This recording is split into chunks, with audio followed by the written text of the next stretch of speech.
Good morning, everybody. Man, I've been working on so many videos. They just sitting here waiting to get processed and edited up. But check it out, man. I just ran across I think somebody sent me a Mickey Truth video, and when she's on there talking about, oh, when it comes to this Melly stuff, you need to go check out Bryson Boone Paul. Like, he's up to date, this, that, another. Listen, when it comes to that Bortland catching, getting more time, I was the first one to report it. You could go check Reddit. You can go look at the time. He posted his 1:15 a.m. I think on September 30th. I posted it on September 29th. And another thing, both of them are Melly fans. So keep that in mind. And Cuff Boys over there making videos about the depositions of Fredo Bang and my homeboy Fetty. But check this out, man. I've been going over them depositions, but I don't sit there and read them word for word. But listen, man, go to Broward County Clerk of Court, go down there to the civil trial, the civil case where we suing Melly, and look at those depositions where everybody have the same lawyer, everybody pleading the fifth. They don't want to answer no questions. They won't even say who owned YNW. They won't even say Melly owned YNW. And everybody's under a different umbrella now, a record company called Remain Solid, and that is the people that's paying for the lawyers, and everybody supposed to remain silent and stick to the lies and protect Melly. But it goes to show you right here is I put this shit out first, and I'm finna tell you exactly why his time was moved back. Listen, okay, look right here. I'm showing you his charges. Okay, you could go look right here. And the thing about it, he caught 10 years. Everybody know that. Okay, he got arrested on October something of 2023 for the witness tampering charges. Now, in which I don't think they did, he was out on bond for the accessory charges of after the fact, accessory to murder after the fact. If he didn't contact, he's so dumb. If they didn't contact the bondsman and tell the bondsman to off my bond, meaning I could get time credited for the accessory after the fact charges. So he only had time credited for the witness tampering charges, even though the judge said everything he said in court. The state of Florida do not care about what that judge said. I already told you my situation. I've been there 3 times. I'm not speculating, telling you something about a different state. I'm talking about the state of Florida, Department of Corrections, and I've been to Central Florida Reception Center. Okay.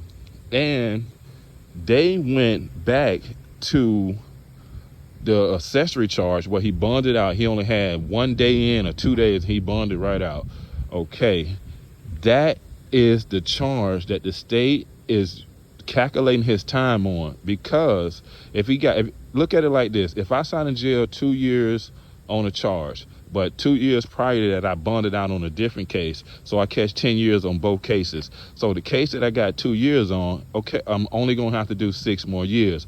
But the case only got a day or two on, I'm gonna have to do the 8.5, because they're going to tell you in Orlando, I can't let you out on these accessory charges because we'll be letting you out two years early because you don't have the time credited for those charges. Exact same thing they told me. And guess what? I had to do that time.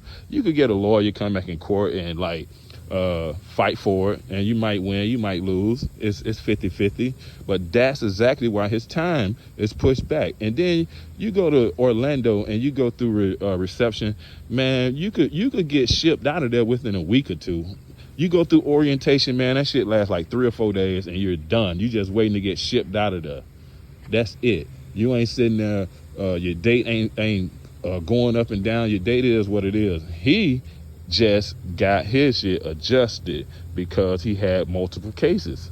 So once he went to the orientation, TNR and reception center, they got a building called TNR. That's where he got that time from. But once he went to classification and they broke it all down and seen everything, that's how his date and that date would never change. He gonna have another date. That date is his max out date. He do have an 85% date. So you'll see his date moving forward 10 days a month. If you get game time, it's going to go forward 10 days each month. And you'll see it just keep moving every month. On the 15th, they hand out game time sheets and your date move. If you're doing good, you'll get the whole 10 days. If you don't have a job, they're only going to give you 4 days just for walking around the compound. But if you're doing a good job, no CCs, no DR, you'll get the full 10. Shit, man. My 85 release date was April 25th, 2016. I didn't even make that motherfucker, man. I got out June 1st, 2016, because I called a DR. They take your game time, then they take you about 90 days to start accumulating more game time. So shit, I couldn't reach my release date, and my date was by June 20th or something. They prorated me and let me out June 1st. They prorate you sometime. So that's what it is, and I'm the first one to be dropping that shit, man. The real insider. These people don't know shit about no Melly or no Melly cases. Never met them. Never. Oh my God. These people be so pathetic, man. They be on here talking like they know these people. Where can I go to get information about YNW Melly? Nowhere on the internet. I promise you, you can't. If I put it in the comments, if I could go anywhere and learn something that I don't know about the case, what channel? And everybody mostly on these YouTube channels, Melly fans. They think Melly gonna get out if he was to get out and come fuck with them. Man, please. Y'all just as lame. Won't nobody hang with y'all on the streets. Y'all goofies. Straight like that, man. There's always gonna be justice for Juvie. And if you riding there advocating support Melly, it's fuck you and every bitch that look like you. So y'all keep your head up, stay safe. Just for Juvie, just for a sec. I'm gonna holler at y'all.